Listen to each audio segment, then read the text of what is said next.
Kari Lake, Katie Zachariah joining us now. Ladies, good to see you on a Friday night. Kari, I'm going to start with that breaking news. CBS reporting DOJ investigating Walz and Frey conspiracy to impede federal immigration agents.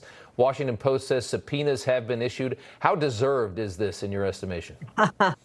I think it's pretty obvious it's well deserved. We've seen the, Nick Shirley video where he lays out a fraction of what's been happening in Minnesota. This has been happening for decades, and I'm not going to be satisfied until I see people dragged out of their home at 2 a.m. in their underwear.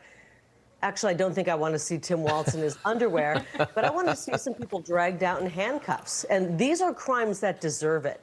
I heard some criticism today of Minnesota nice, and this is kind of the reputation the folks in the Midwest, Minnesota, Iowa nice. You probably heard that. I used to live in Minnesota in the late 80s. This is before they, flooded the zone with hundreds of thousands of refugees from Somalia. And yes, the people of Minnesota are kind-hearted. I don't want to see people have to lose that beautiful American spirit, but they shouldn't be abused by their elected officials, some of whom probably weren't really elected after all.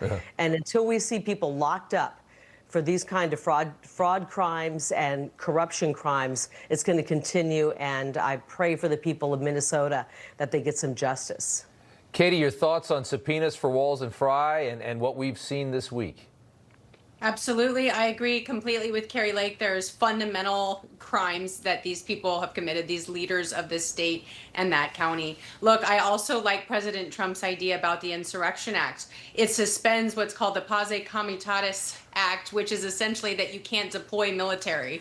And the Supreme Court ruled against him on the Donald Trump v. Illinois and to not have the National Guard support local police and then have them support ICE as well, Rob. So if you aren't bringing subpoenas and charges against them, President Trump is well within his authority because he has to protect those ICE agents. Had the National Guard been able to provide extra support and he had this full permission to use this force, we wouldn't have this civilian interaction because they would have backup. But now they're really forced to be on their own without the support of local law enforcement. So President Trump, I know he's considering the midterm elections, but I also think way more people are in favor of these deportations than like the CNN polls suggest.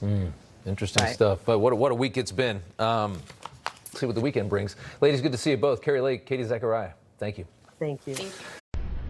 Everybody's reporting the same stories, the same spin. You turn the channel, it's always the same. But not us. We're different.